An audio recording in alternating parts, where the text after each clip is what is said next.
Ooh, praise the Lord, my beautiful blessed souls, back with another word. And anyway, I don't know how I did that, but yesterday's word was actually Leviticus 17. I don't know how I put 18. I guess because I read them the day before and then I actually present them. So like I read this one. I'll read tomorrow's word tonight and then I'll do it tomorrow. So I apologize. But today is actually Leviticus chapter 18. Yesterday's was actually 17. I did the right word. I just, when I did it, I put it up wrong. But I apologize, meaning the wrong number. So anyway, we are going to get into this word. This is Leviticus 18. I'm going to read it. And then we're going to get into the commentary about it and discuss it. And this one is actually something. This one is really a good one. This one's going to get in your business. Well, it's going to talk about things that we need to talk about from Godly's point of view. From what God says we're supposed to be doing. And the Lord spoke to Moses, saying, "Speak to the people of Israel and say to them, I am the Lord your God. You shall not do as they do in the land of Egypt." He always refers these things to them. Why? Because this is what they were doing. "Where you lived, and you shall not do as they do in the land of Canaan," another place that they were cursed, "to which I am bringing you. You shall not walk in their statutes. You shall follow my rules and keep my statutes and walk in them. I am the Lord your God.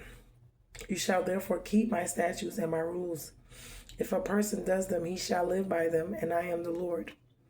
None of you shall approach any of his close relatives to uncover nakedness." Now, you know what that means. It means spiritually as well as physically. "I am the Lord. You shall not uncover the nakedness of your father, which is the nakedness of your mother. She is your mother. You shall not uncover the nakedness. You shall not uncover the nakedness of your father's wife. It is your father's nakedness. You shall not uncover the nakedness of your sister, your father's daughter, or your mother's daughter, whether brought up in the family or in another home. You shall not uncover the nakedness of your son's daughter or of your daughter's daughter, for the nakedness is your own nakedness. You shall not uncover the nakedness of your father's wife's daughter, brought up in your father's family, since she is your sister. You shall not uncover the nakedness of your mother's sister, for she is your mother's relative. You shall not uncover the nakedness of your father's brother, that is you. You shall not approach his wife, she is your aunt. You shall not uncover the nakedness of your daughter-in-law, she is your son's wife.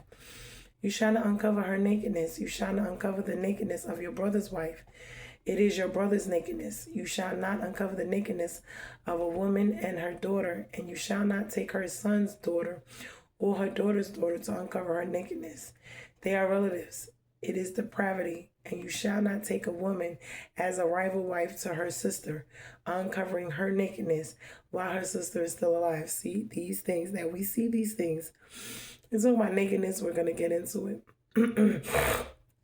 But we know it's talking in a sexual manner, whether it be just seeing them naked or sleeping with them, but it is considered to be in the spiritual and the natural realm.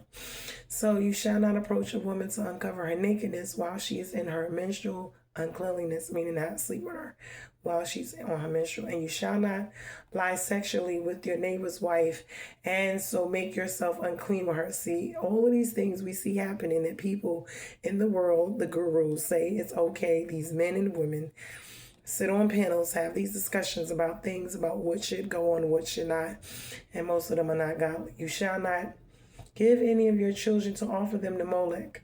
That is, to sacrifice them. We talked about that the other day. There's rituals that they do in these different parts of the world where they are actually, whether they know it or not, sacrificing their children by doing these rituals to the gods that they are worshiping. "And so profane the name of your God. I am the Lord. You shall not lie with a male as with a woman." This is what they're talking about, this the sexuality, homosexuality, all of these pronouns and stuff. It is an abomination. "You shall not lie with any animal. bestiality, and so make yourself unclean with it. Neither shall any woman give herself to an animal to lie with it. It is perversion. We see people marrying pets and all these type of foolishness. When you look into Satan and the different, he mixes human with animals. And that's why you see in a lot of those what they call ancestors and the ones that they worship that are not, those Egyptian hieroglyphics that they have, where they have the heads of these animals and the bodies, because this is what they practice. They practice homosexuality, they practice bestiality, which is sleeping with animals. This is what they did, but these are pagan rituals. That's how they worship their gods and gave sacrifices up unto them. And this is what these people, that's why when I talk about occultic practices, when I talk about all of these so-called things that we think are our ancestors, especially Black people, so big on this, because they see it in Africa and all these other places, and you do not understand the origins of it. Look into it. Please do. There's a reasoning behind it all. Okay? Do not make yourselves unclean, including when it comes to America, when it comes to those fraternities and stuff. When you look at those symbolisms, the flags that they represent, including the flags of our countries, when you look them up, you'll see that they all have symbols. These are still Egyptian symbols. That is a Babylonian things. These are things that are abomination. Those are Canaan. Those are Edomites. These are the different ones who practice these things. But because the children were in Israel, were in Egypt for so long, they themselves started practicing these things. And this is where this come from. People do not get it. You argue them down, you tell them, but they go and they go. It sounds esocentric. It sounds so different, so wonderful, but it's not. So please know what you're doing. Do not make yourselves unclean by any of these things, for by these the nations I am driving out before you have become unclean, and the land became unclean, so that I punish its iniquity, and the land vomited out its inhabitants. But you shall keep my statutes and my rules, and do none of these abominations. Enter either the native or stranger who sojourns among you, for the people of the land who were before you did all of these abominations, so that the land became unclean. Lest the land will vomit you out when you make it unclean, as it vomited out the nations that was before you. So for everyone who does any of these abominations, the person who do them shall be cut off from among their people. So keep my charge never to practice any of these abominable customs that were practiced before you, and never to make yourselves unclean by them. I am the Lord your God. So when you see the unks and you see all these Egyptian things that we think are African, that they are not. Please, people, go and do your research. I hate to tell you these things, but you are so wrong. The Nefertitis, these are the Egyptian gods and goddesses. These are the abominations that God is talking about. And as we see, life itself is exposing, it is revealing, it is showing us as the earth is unveiling and vomiting it up, the Obia jaws. God is sending these things, allowing these things to happen to them. Why? Destroying them, impoverishing them. They are cursed. Please understand, these are cursed items. These are cursed objects. When you get all of these things from all over the world, you bring them, you put them in your homes. This is what you're doing, these objects, because it's not just people. Remember, they use objects, the clay jars, the different things that they use, and people wonder, but these things can bring upon curses. You're bringing demons or demonic forces, entities that have been prayed over, fasted over, ritualized over, and you're bringing them into your home.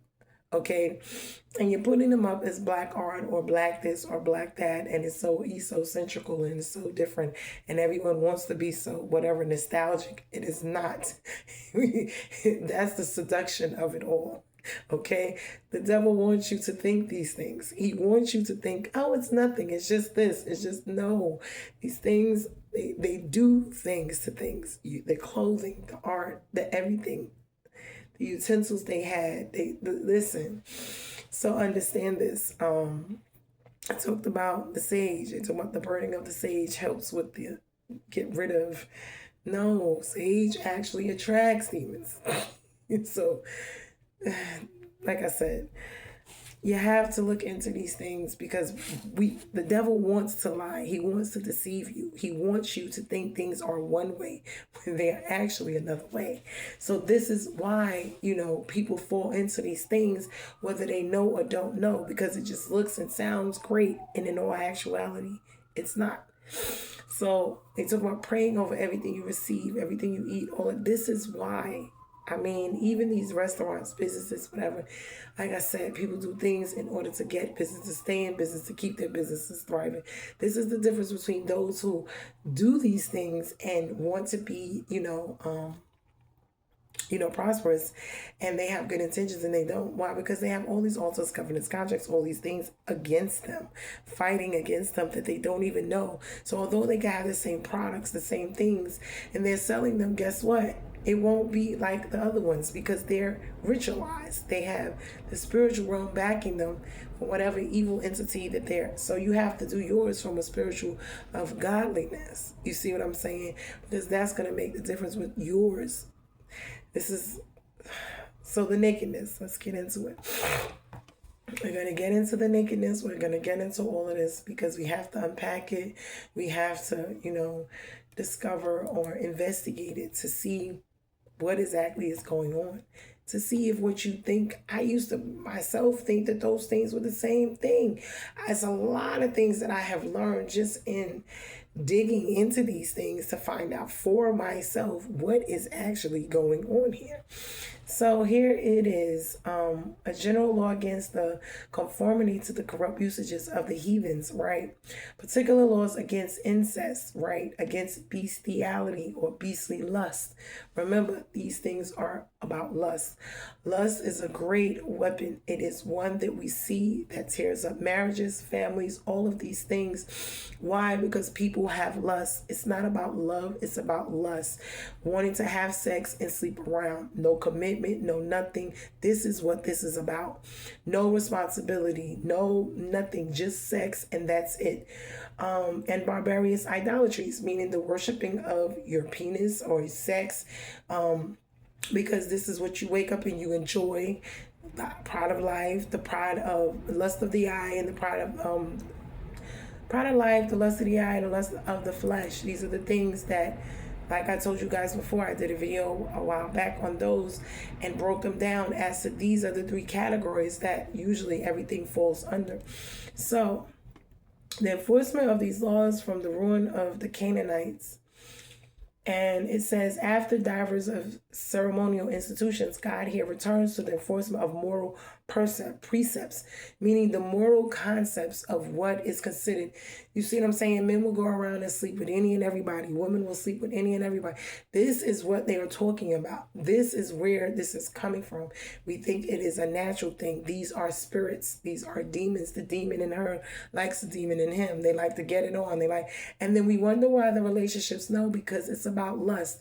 It's about wanting it in that moment. It's about always wanting something that is forbidden. That was the whole point of the garden, the forbidden things that we want, the things God specifically tells you not to do, that you are so bent on doing, the disobedience in it, the knowing of it, still not caring, still wanting your way, still wanting to do what you want to do regardless. This is where the sin of iniquities, trespasses, the ones you know of, you don't know of, and you still do. Look those up. I did a word on those as well. So when we look at these things, God is enforcing what he had already told them, because they continue to do these things. He delivers them out of the bondage of these things. Why? Because the bondage is the wages of sin is death. And whether it is the natural and or the spiritual happening right away or at the same time, whether they see that their lives are going down, whether it's being impoverished, whether it's sicknesses, illnesses, and diseases. When we look at the world and then look at the things that we are involved in and what is going on, when people have no hearts, they have no love, no genuine love, and they just do whatever it is they want to do. This is what this is about. So let's look at it. The former are still use of this as, okay. The former are still of use to as types, the latter still binding as laws. We have here the sacred authority by which these laws are enacted. I am the Lord your God, and I am the Lord who has the right to rule all, your God who has a peculiar right to rule you. Jehovah is the fountain of being, and therefore the fountain of power, whose we are, whom we are bound to serve, and who is able to punish all disobedience. Your God, to whom you have consented, in whom you are happy, to whom you lie under the highest obligations imaginable, and to whom you are accountable. Why? Because he's the creator of everything. We're going to bow. Every knee is going to bow, and every tongue is going to confess, whether we want to or not. Because in the end, whether we know it or not, Jesus Christ is Lord, and we're going to all find that out on the day of judgment. So, a strict caution to take heed of retaining the relics of the idolatries of Egypt, meaning remember where they had dwelt. Remember, who was it? Sarah, she had, I forget which one of them had took the idols from when they were told not to, when they left Laban, the wife of was it Jacob? I forget which one. And she ended up dying, having Benjamin during childbirth. But we got to remember, she had took one of the idols that they were supposed to have left, because they, remember, even Abraham's father, he, if you notice, they practiced those things, and God called him away from his own family because he practiced those things as well. So this is what we're talking about when we're looking at all of these things. And they talk about the times before Noah. This is what they were doing. They were marrying. They were doing this. They talk about the marrying. I'm quite sure they weren't marrying regular marriages. They were marrying probably gays and lesbians. They were doing all types of bestialities, but we see that whatever's going now is not nothing new under the sun. These things were going on before. Okay, God destroyed them and they came back. And we think they're new, but they're not. Strict caution to take heed of retaining the relics, idolatries of Egypt, where they had dwelt, and receiving the infection of the idolatries of Canaan, whether they were now going right. So this is what they were doing. They were receiving these things, keeping these things, having these things, doing these things, and they brung curses upon themselves. Now the God was, by Moses teaching them his ordinances, there was a liquid syndrome, something to be unlearned, which they had to suck in with their milk, meaning in Egypt. They were born to adapt to these customs. This is what it means, being not conformed to the world, transformed by renewing of your mind. You can't just go by what the world says and does. You have to change, because they were living in Egypt. They were born into these things. They practiced these customs. It was nothing to them. A country noted for idolatry. You shall not do after doings of the land of Egypt. It would be the greatest absurdity in itself to retain such an affection for their house of bondage as to be governed in their devotions by the usages of it, and the greatest ingratitude to God.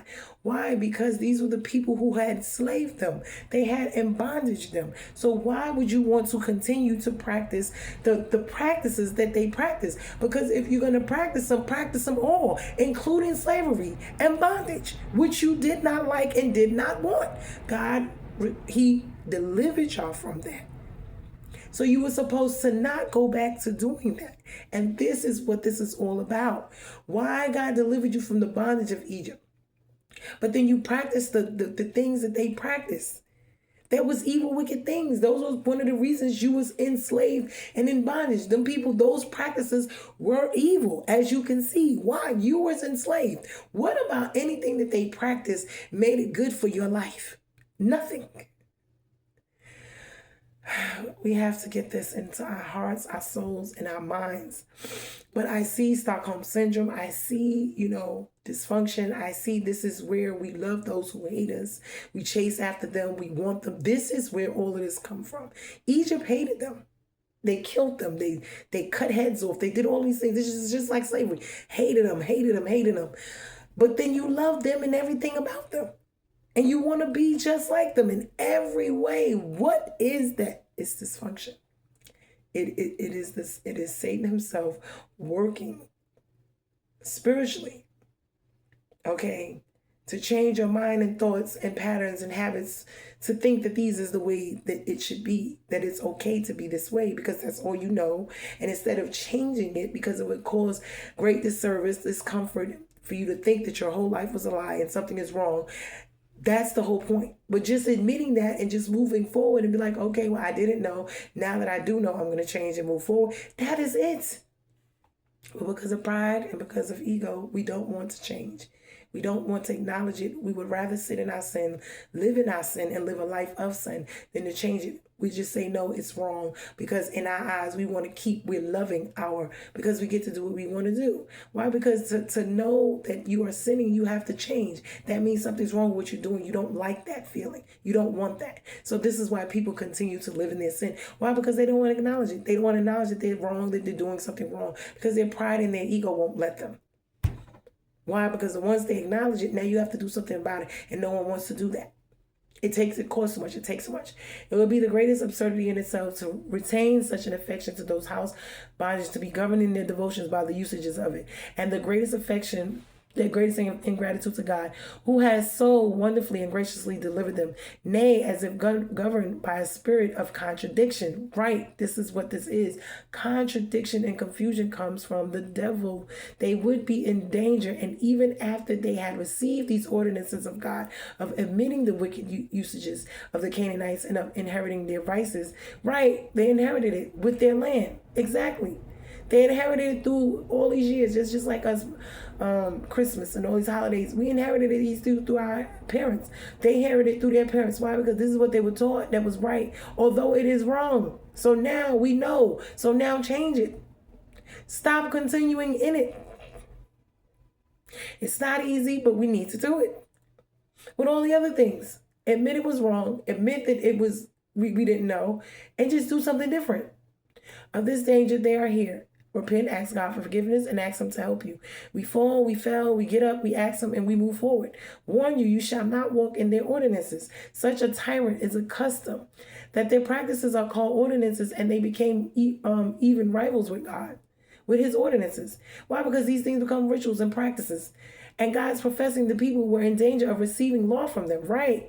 A solemn charge to them to keep God's judgment, statutes, and ordinances. To this charge, and many similar ones, David seems to refer in the many prayers and professions he makes relating to God's laws in the 119 Psalms. Observe here the great rule of our obedience, right? Obedience is better than sacrifice. God's statutes and judgment, these we must keep to walk therein. We must keep them in our books and keep them in our hands, and we may practice them in our hearts and in our lives. Remember God's commandments and to do them. Psalms 103:18. They're not easy, no, but we need to be doing them. We must keep in them as our way in travel, and to keep them as our rule to work by them, to keep them as our treasure, as the apple of our eye, with the utmost care and value, the great advantage of our obedience, which if a man do, he shall live in them. That is, he shall be happy here and thereafter. Why? He will be blessed and not cursed. We have reason to thank God that commandments in sincerity, though we come short of sinless perfection all the time, we shall find that the way of duty is the way of comfort, which that's not the way it's supposed to be, and will be the way to happiness. Goodness has the promise of life. 1 Timothy 4:8. Wisdom has the key. Keep my commandments and live. And if through the Spirit we mortify the deeds of the body, which are to us as the usages of Egypt were to Israel. Right, meaning the way the bondage was to Israel. They were captive there. So they were captive and made to do those things because basically they lived there. But now that they are free, they should not have to do those things again. We shall live. This is not so to enforce the nature of the covenant, as that least transgression shall forever exclude us from this life. The apostle quotes this twice as opposite to the faith which the gospel reveals. It is a description of the righteousness which is by the law. A man that doeth them shall live as enotus in them, Romans 10:5. And it is urged to prove that the law is not of faith, Galatians 3:12. The alteration which the gospel has made is in the last word. Still the man that does them shall live, but not live in them. For the law could not give life, right? Because we could not perfectly keep it, right? But it was weak through the flesh, not in itself. But now that man that does them shall live by the faith of the Son of God. So we still strive towards perfection, even though we know we will never meet the mark completely and totally, because there's too much sin in us and in our lives. We were born into it. Christ died. We need to walk in it. He is going to cleanse us through salvation. This is what this is about. But salvation is a walk. It is a daily thing of renewing daily and cleansing and taking out the things that are not of God and Him replacing it with the things that are of Him. And this is why this is a never-ending walk. Why? Because it's not a race. It's going to take us time. Until Christ come back, we will never fully, because until we're fully in the Spirit and are fully with Christ, we will never fulfill it. So we already know this, but it's a strive to try to do it. This is what God asks us, to die to ourselves daily. Okay, dying means slowly taking away the things that we like and that is of the world. Why? So we could live here, not be of here. He shall owe his life to the grace of Christ and not to the merit of his own works. Now, mind you, it's not works. It's by salvation. It's by the Spirit. So the just shall live but by faith, and they shall live by faith by virtue of the union with Christ, who is their life, not from our own works and deeds, but through Christ, who has already paid it for us, because we ourselves cannot pay it. This is what this is about. So when we look at these things, we ought to understand, although we do not deserve life, Christ came and gave it. Although we do not deserve it, whether our works or not, we don't deserve it, but grace and mercy is still there for all of us daily. And because of that, God allows us, okay, because we have free will, He allows us to live here and do whatever it is we want to do, because God wants you to choose Him.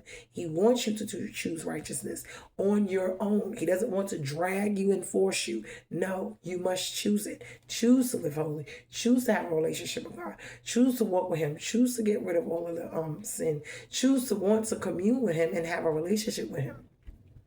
So these are the things that we're talking about. He chiefly intended to forbid marrying of any of these relations. Marriage is a divine institution. And this and the Sabbath and the eldest of all, equal standing with man upon the earth. It is intended for comfort of human life and decent and honorable propagation of the human race, such as became the dignity of man's nature above that of the beast. It is honorable in all, and all these laws are for support of the honor of it. It was a requisite that was a divine ordinance that should be subject to divine rules and restraints, especially because it concerns a thing wherein the corrupt nature of man, right, is as apt as in anything to be willful and impetuous in its desires, right, and impatient and of check. Yet these prohibitions, besides their being enacted by incontestable authority, are in themselves highly reasonable and equitable. By marriage, two were to become one flesh. Therefore, those that before were in the sense of one flesh by nature could not, without the greatest absurdity, become one flesh by institution. For the institution was designed to unite those who before were not united. Marriage puts an equality between husband and wife. So please understand this. Is she not thy companion, taken out of thy side?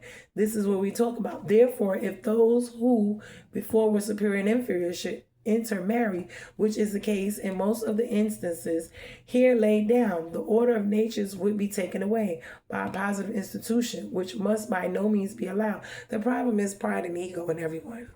Folks have too much full of themselves. They're too prideful and too much ego. They want this, they want that, it's about this, it's about... This is the problem. They want to lust, they want to have this and that, they want to do this and that. There's no boundaries. There's no cutoff points as to what. No, everything goes, every way goes, whatever whoever wants to do. However, this is what they preach and talk about. Thy will be done here, meaning they do what they want to do. But when you look at who's doing and saying these things, these people are evil, wicked people. You see what I'm saying? Whether you look at Illuminatis or secret societies, they want you to do as thou wilt.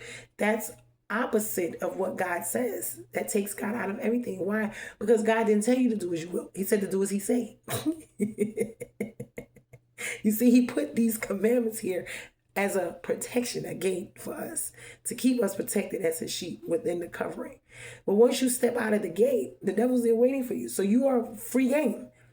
for him to ravage your life, your marriage, your everything. So you can't complain when you do not live a life that is submitted to Christ about the things that are not working for yourself in a godly manner. You're not even practicing it. You don't even acknowledge it. But you want marriage, and you want someone to love you. You want all of these godly things, but you don't want God, and you don't want him to do it the way he says to do it, which is the best way for us. This is the problem. Oh, trust me.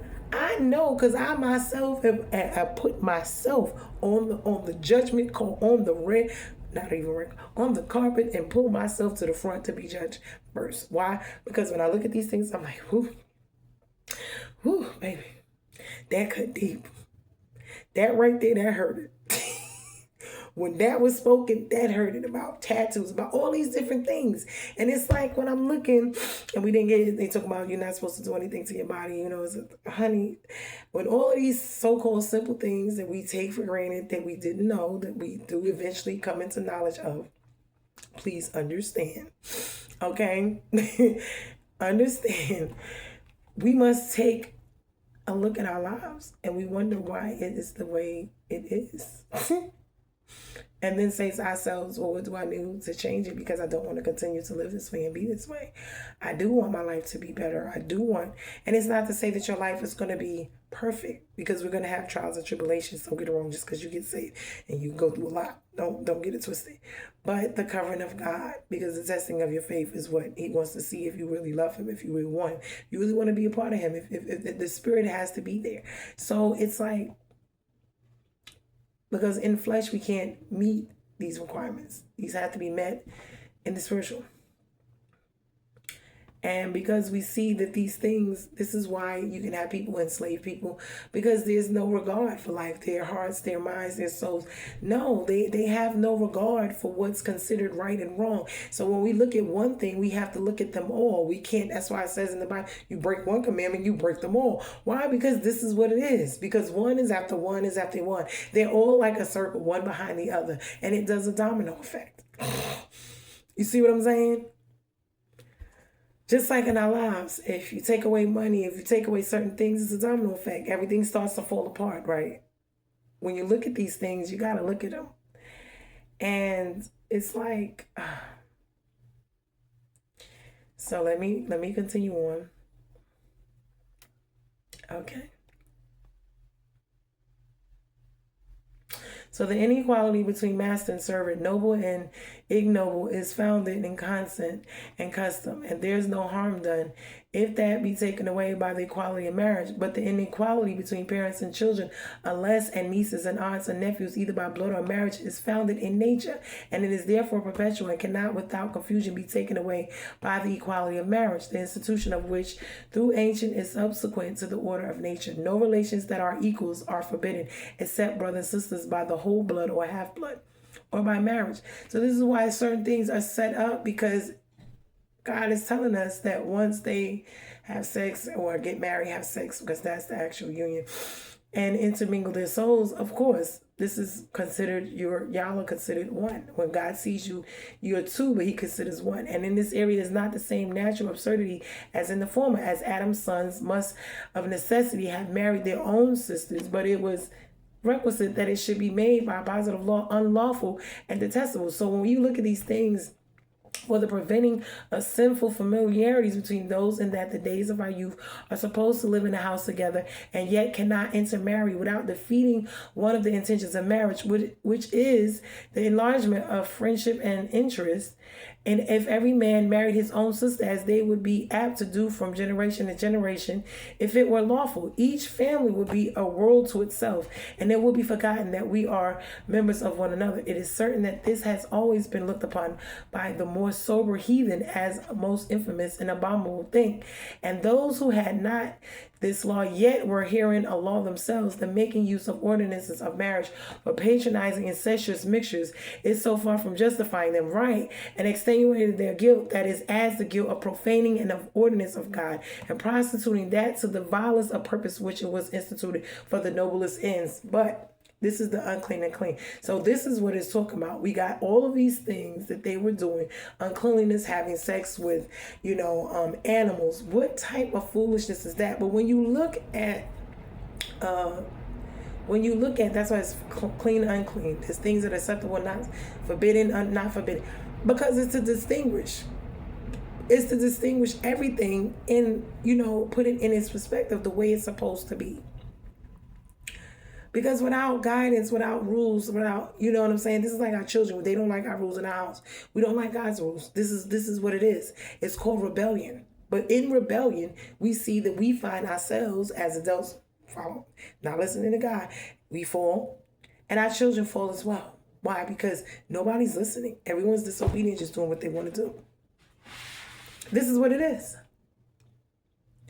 And so when we look at everything and how God set it out, and we understand and we look at sodomy and lust and all these other things, and we talk about them, we talk about the spirit of lust and what it brings forth and all of its attributes.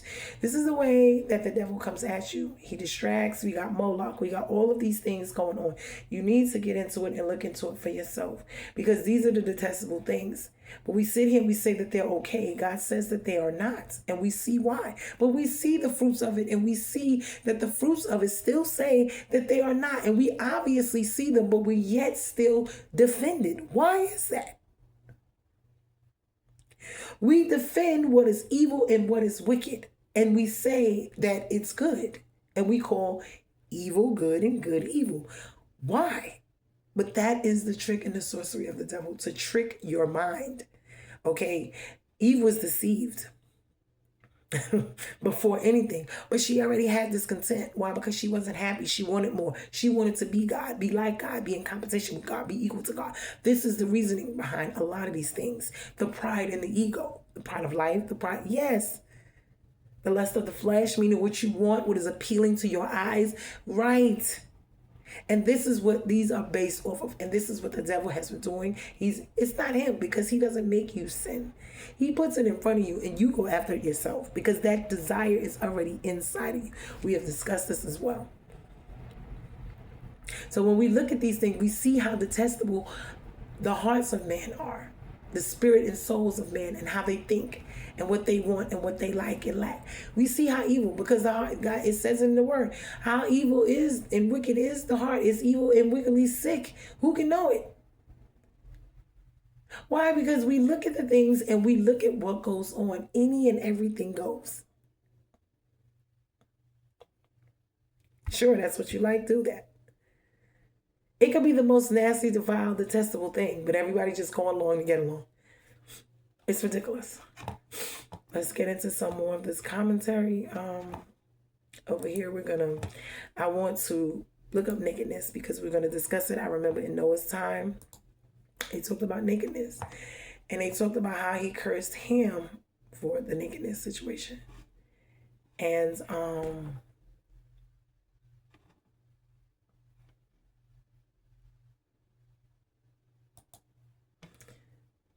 so, wait a minute. Hold on. I'm trying to find. Okay, let me see. I want to see what this is all about. What happened? Oh, crap. Okay. It is a pivotal chapter in the Torah that outlines God's laws concerning sexual conduct, particularly for the Israelites as they prepare to enter the Promised Land. Remember, it says after he has delivered them. So their minds are still focused on Egypt. And a lot of us, this is where we need deliverance. And this is where the healing from the soul wounds and demons come in. This is where the deliverance come in, because the battle is in your mind. And the demons and demonic forces that you have already inside of you, which is the thoughts, habits, patterns, and cycles that bring about in life. This is what deliverance is about. Having those inside of you from trauma, from different things, is what, from being broken, from being hurt, from being lied to, from trust issues, abuse. This is where those little voices are in your head telling you whatever it is they're telling you, because you have God's voice, your voice, and the voices of demons and devils that are in your mind telling you to do certain things the way that you do. Most of us operate out of these things and we don't even understand it. And this is what this is about. So in a pivotal chapter in the Torah that outlines God's laws concerning those voices are demons. They are not ours. They are spirits. They're inside of us because of the sin. They are cursed. We have to ask for deliverance and healing to get them out of us. And it takes a process and it takes time. God has to do it on, sometimes there's deliverance ministers who can actually do it, but it's in God's timing. Sexual contact, particularly for the Israelites as they prepare to enter the promised land, it serves as both a moral code and a boundary setting declaration distinguishing Israel from surrounding nations. So you have to let go of what was and move on to what God is transitioning you into. The wilderness is the part of where they are tested. They are going through so many trials and tribulations. They have to choose and have to, that's why a lot of them died out there. Why? Because it's a place of transition. It's like a cocoon. You're not quite where you want to be. You're not where you were. Warfare is at its best because it's back and forth. You see what I'm saying? It's the transitional period. Context and purpose overview of Leviticus. God speaks to Moses, commanding him to instruct Israelites not to imitate the practices of Egypt, where they came from, or Canaan, where they are going. The chapter emphasizes holiness through separation. Israel is to be distinct in how they live, especially in matters of sexuality. Prohibited relationships. The bulk of this chapter lists forbidden sexual unions, including incestuous relationships with parents, siblings, grandchildren, aunts, uncles, in-laws. It talks about adultery, same-sex relationship, and bestiality. These are the things that he is covering. We see a lot of this going on. We see a lot of debates about this right now. Talking about Moloch and the sacrifices of the children, or sacrifices, period, the rituals and all of these things. When you look it up, the practices of Babylon, the practices of the Egyptians, even when you look at Rome and the baths and all of that, and those Torahs and God, they used to have those wide baths where they used to go and men and women used to be in it together. Look up these things, and when you look at all of the artwork all over the world, it symbolizes a lot of these nasty things. When you look at these men and they're looking like women with these roses and all this stuff around them and Cupid and all, look at these things and they make no sense. They make no sense. These prohibitions are framed not just as moral issues, but as defilements of the land, practices that lead or led to expulsion of previous nations, right? God destroyed a lot of these places because of these things. And when we look, and he talks about curses and death upon us. Yes, that's exactly. One is a spiritual death. Two is a natural death. Why? Because either you're going to have all types of hell in your life and in your, your mind, your body, your soul, just yourself, the way you think. Also with the defilement of what? The people, places, and things around you. Why? Because these are curses. God blessed and cursed the land when sin fell in. The land, the ones involved, everything was cursed. The animals, everything. So when we look at these things, spiritual implications, the chapter links sexual immorality to idolatry, especially in verse 21, which forbids offerings of children to Moloch, a Canaanite deity associated with child sacrifice. And I believe that was in, I'm not sure, the Spanish place. I forget where Moloch was. I'm thinking, and a lot, like I said, when you look at these nations all over the world who are impoverished, because poverty is a curse, and I keep telling people it is not a godly thing. That is a trick and a lie of the devil to be poverty stricken. We have been taught that poverty is closer to God. That is a lie on the pit of hell. Okay? Curses, when you look them up, is sickness, disease, poverty. So when you look at your life and you look at your people before you and your bloodline, are you blessed or are you cursed? And why?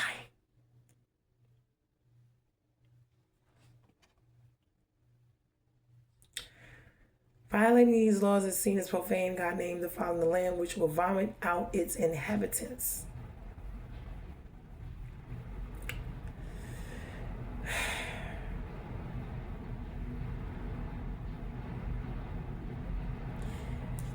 Hold on. So yeah, we're going to get more into this because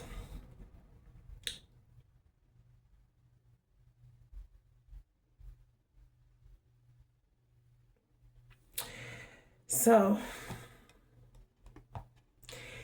the body, the land, spiritual governance, this isn't just about prohibitions. It's about portals. It's about purity. And it's about protection. The body as a sacred vessel, which I was talking about. We have to file it. I myself have a tattoo. Listen, when I talk to you, I'm talking to myself. These are things that I have to repent and ask God to forgive me of as well. This is a journey. Everyone has their own journey. You can start wherever you are. God, Jesus meets us where we are, and he walks us out and he walks us through it, okay? It is not an overnight thing. It's not going to happen overnight. The cleansing, salvation, spiritual process is not an overnight thing. It takes time. You have to be involved in your own healing journey. Why? You have to allow God to take these things out, but you have to ask him to. You have to acknowledge them. You have to repent for them, and then ask him to take them out, and ask him not to allow you to desire these things and to be able to get away from these things. This is what this is about. But if you don't acknowledge it, if you don't even care, if you say it's fine, it's good, whether you ignore it or not, it's there. So Leviticus 18 treats the body not as private property, but as a sacred territory. Sexual boundaries are spiritual boundaries. Symbolism, the body is a temple. It says it, the temple of the Holy Spirit, 1 Corinthians 6:19. Violating it invites spiritual contamination. What does that mean? Uncleanliness. What does that mean? Curses. Forbidden unions are not just immoral, they are defiling. God says he didn't want us sleeping with any and every one, only our husbands, only this, only that, making our families circumcised, uncircumcised, all of these things. Study of ritual purity and spiritual symbolism sees the body as a governed space, like the tabernacle. It is a tabernacle with our outer courts, inner courts, and chambers of Holy of Holies. So this is what they talk about. Our body as a vessel is a temple, right? It is a temple of what? The Holy Spirit. It's supposed to embody the Holy Spirit. The land as a witness inside. The land itself responds to moral, spiritual defilement. In Leviticus 18:25, it says that the land vomited out its inhabitants. What does that mean? We see the land vomiting up the stuff that's bound up under it now. We see them uncovering all of these things. The land is not neutral. It is covenantal. It reacts to spiritual pollution. Inheritance is tied to obedience and purity. So when you think about inheritance, when you think about blessings, it's obedience and purity. Our relocation journey echoes this truth that we're not just choosing a city. We're discerning a land that won't reject us. We seek alignment with territorial holiness. We talk about principalities and powers, territorial rulers over different places, high places. Why? They rule over certain areas, certain regions. That's why you see a lot of poverty in certain areas and a lot of disease, a lot of sicknesses. This is why these places are cursed. Okay, in the lamest term, these places are cursed. A lot of dying, a lot of all of these different things. Why?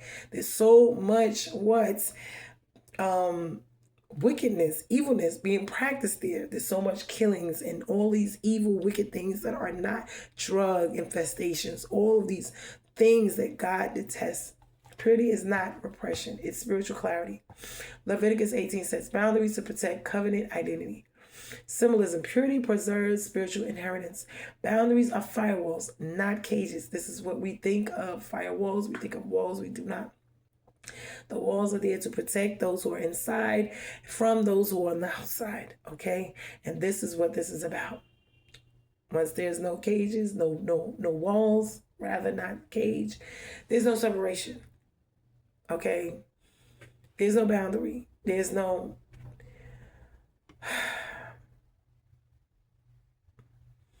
Many forbidden acts in Leviticus 18 invert divine archetypes. Incest distorts family governance. Adultery violates covenant fidelity. Molech worship desecrates sacrificial order. Why? Why would you want to have sex with an animal? And those who do, where did they get that from? There has got to be some type of demonic something. When you think about people who are mental and dysfunctional, that's demons. You could clearly see that. It's a spiritual warfare, spiritual attacks. We study Lilith, Jezebel, Baal, Baphomet, not to glorify rebellion, but to understand how inversion operates. Leviticus 18 is a firewall against these archetypical corruptions. This is what this is about. Keeping those, when you play with that, when you open yourself up to it, when you expose yourself to it, when you allow yourself to deal with it, be around it, entertain it, this is what you get. You get contaminated, which is what? Uncleanliness. We were speaking about clean and unclean. Clean and unclean. One drop, okay, of dye in a clear jar would do what? It's going to destroy the whole thing. This is what God is talking about. So when we talk about these things, when we speak about these things, this is what it's all about. This is what it's all about. And like I said, when we see these things happening in the world and we sit there, we're like, it's fine. It's okay. No, it is not. It is allowed. I'll do it thou wilt. And we don't realize how it affects us because there's no boundaries as to what they will not do. So now, what everybody wants to do, if everybody wants to do what they want to do, and they're allowed to do so, if someone just wanted to come and kill you, they could. That's okay. See, where's the boundaries? You see what I'm saying? There's nothing to stop anything. There's no moral compass. They say, oh, this is wrong. There's no ethical. No, where is it? There's none. And remember, demons are soulless, emotionless beings, bodiless beings. So when you think about all of what you see and what's going on, you don't think for one moment that, oh, maybe this does have some type of a spiritual significance. Maybe what the Bible says is really true. Maybe there is some actual validity to it. I mean, people want to argue it down all the time because they don't want to be wrong. They want to do what they want to do. They don't want to be wrong. And this is what this is all about. And it's like, it's sad, all because of pride and ego. You just want to, it doesn't matter. Just like, when something's done and people don't, want to overturn it. Okay, you see that there's an issue, there was a problem. Okay, just rectify it. What is so hard in just rectifying it? With the spirit of pride and, and ego. Because, my ego is not going to let me say sorry, or my ego is not going to let me be wrong. My pride won't let me. No, that pride and ego, this is where we are. Because folks could do something wrong and see that it's wrong. And instead of just saying, oh, my bad, that was wrong, I did it, No, it will continue on.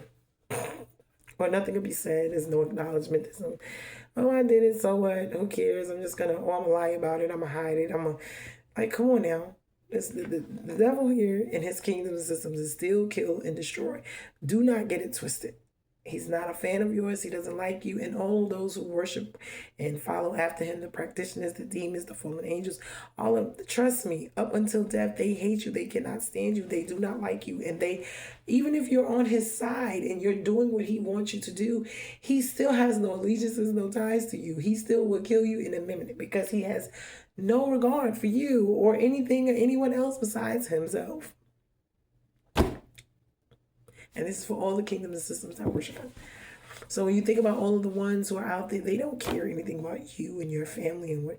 No, they will tell you and do you anything, sell you a lie, sell you this, sell you.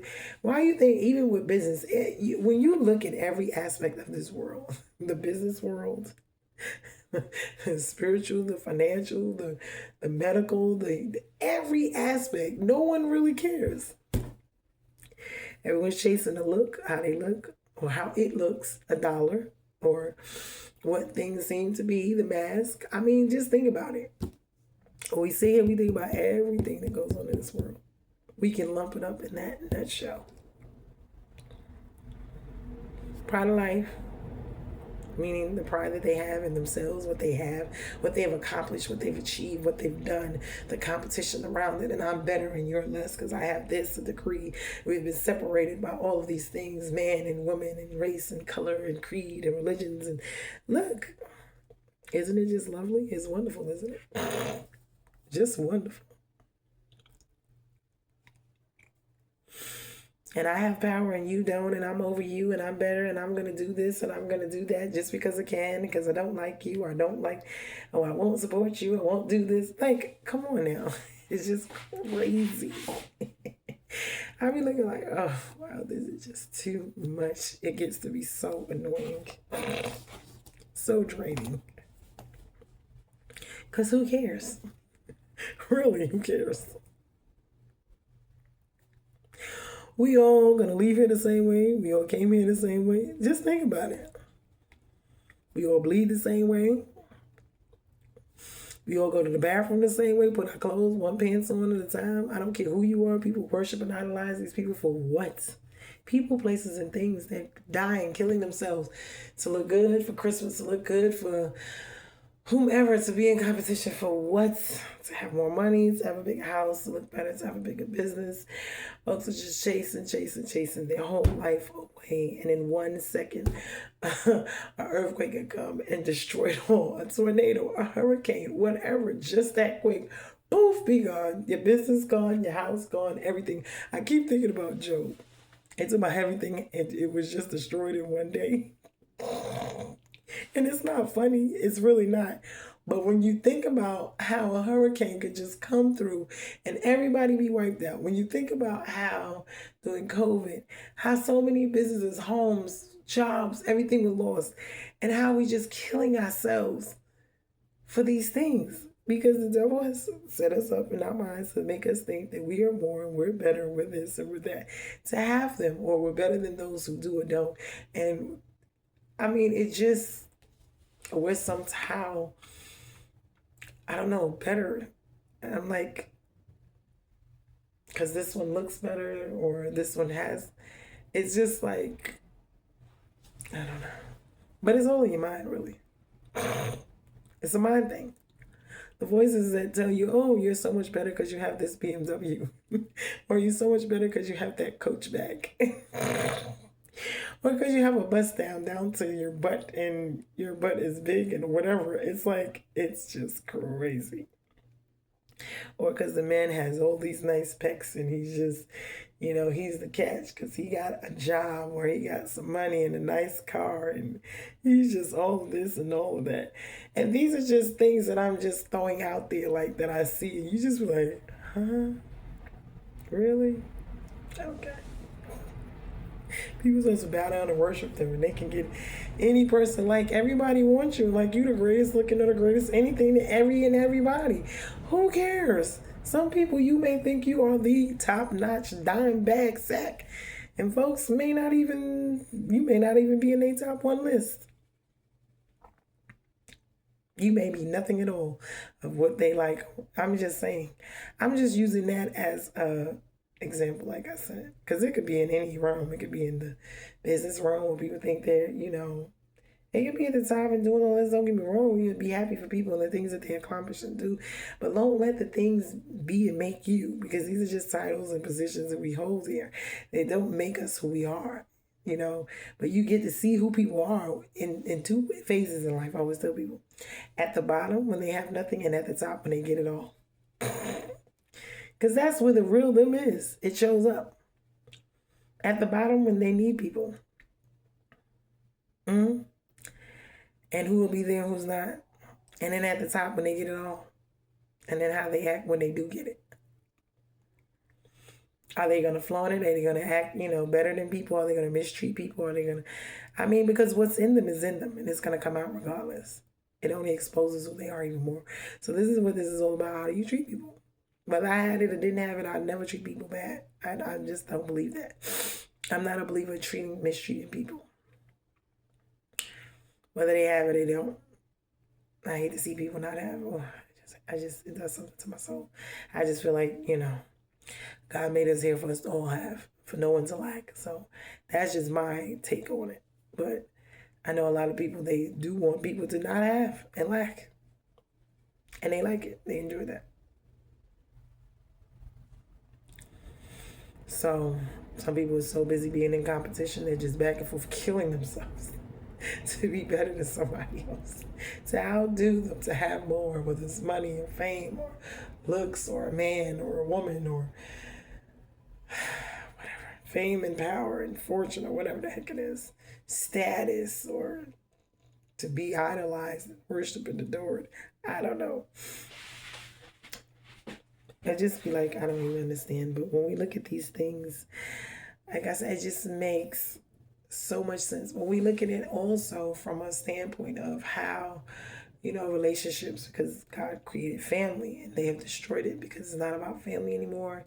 It's about all these other things. When you look at how a man and woman could just sleep with, it's no regard to being married and sleeping with other women, or whether it's the man or the female. I mean, we got to think about it on both ends. They'll sleep with the cousin, the sister, the brother, the this one. There's just no regard. It's just none. And the dirtier it is, the more they like it. The more they can sleep with your sister and throw it in your face, or sleep with your brother, throw it. Oh, they love that. Things they should be ashamed and embarrassed of. It's just something to do. It's like a trophy for them. It's about, oh, I could get this one and I could get that one. Really? Wow. That's your goals? That's what you like doing. That's what you want to do. It's crazy. And it hurts and it tears up so much. Families, marriages, it tears up a lot. And it also put curses upon you, because at the end of the day, you produce curses, whether it's yourself, your family, your bloodline, and patterns and cycles and thoughts and habits get intertwined in your bloodlines. And then you start seeing these things happen. Folks not married, can't get married, can't stay married. These you see, relationships. When it comes to the jobs, have relationships, and your job is a relationship. They expect you to come in and do your job. They're looking for the same things as a relationship. When you look at the two, they mirror each other. Look at the job applications, what they ask you. And just think about what people, when they're looking for mates and stuff, how that, it's just basically the same. So it's like, I don't know. But to have moral integrity, but everyone wants to be on the winning side, and they don't want to be they want to be on the up. I got the upper hand, or I got the one up on you, whether it's in a relationship, whether it's at a job, whether it's at school or work or wherever. They just, in families, they want to have one up on you. As long as I got this one thing above you, the competition thing. It's crazy. But I mean, like I said, it's sad they got men and women out here arguing, fussing, fighting over everything. And God clearly states it out here. And what's detestable, what's, considered favorable, and what's holy and what's not. So to hear people downrate men, women, each other, to glorify sleeping around, not being in relationships, not wanting to be married, wanting to be single. I mean, even myself, I had to take a step back. This one blew my mind. I mean, God has to heal my heart of some things, so that's why. Because when it comes to marriage and different things, God is working on me. I'm in my healing, deliverance, restoration. He's doing some things to me. Why? Because the anger, the bitterness, and all of that has got to come out. And because of that, because of things, because of trauma, because of past hurts, because of things. And it's understandable. God meets us. Jesus meets us where we are, and he helps us. And if we give it to him, he will help us get through it, And that's just about it. But when we look at these things, it just makes, even Moloch and the sacrificing of the children and the getting them into these rituals and these sacrificial things and serving them up to demons and goddesses, thinking that it's okay because of whatever. When we look even at when I look at the music industry and how they, these people take their children and they give them to these people and they don't know, and let them go off by all because they want money, they want fortune, they want fame. And you just let them go off with these people, and then they end up being destroyed. And you're like, and it's like, how did you even allow that to happen? How did you even allow them to go with people that you don't even know or know enough about? So was it worth it? Because the child grows up and they're totally destroyed. Whether they have the fame, fortune, or money or not, they're still inwardly destroyed. They're tormented by the thoughts, words, and actions with all the demons inside of them, condemning them consistently every day about what it is they did or didn't do and whatever happened to them that wasn't even their fault. And see, this is what I'm talking about. These are the things that we got to unpack And we got to stop hiding behind and hiding under and letting it fester and letting it be there instead of snatching the band-aid off, getting to the nitty-gritty, digging it out, getting it out by the root, the hurt, the pain, all of the things, and gutting it out so the healing and the restoration and deliverance can actually happen. The true internal stuff.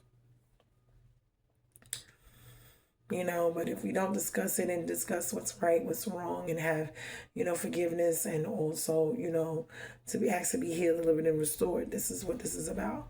So, I mean, we don't look at it we look at it from a carnal view, which is a fleshly view, a worldly view, instead of the spiritual realm, the spiritual view of the way God looks at it. And this is why, we got to take a look at it that way, because that's the way that we would understand it better and see it better for what it really is. And for people who, this could be a shock to, it's a gut punch. It's it cuts deep. The word cuts deep. It's a two-edged sword. It cuts. It's going to cut. But let it cut you to heal you and not hurt you, because you can get cut, and that cut could be the cut you need to get that core out, to get that out that's in there, so that you can heal properly. And this is where I'm at, because this healing deliverance situation is not for the weak. Having to repent every time I see something new. I'm like, oh Lord, I thought I was done. No, ain't even got started yet. There's so much more to unpack in the cover that's there that you didn't even know was there. Some of the stuff you knew was there, but you didn't know the ramifications. You didn't know the root. You didn't know all of what come along with it. So, but I'm going to let this go. Bruised and not broken. I hope this message was a blessing to any and all of you.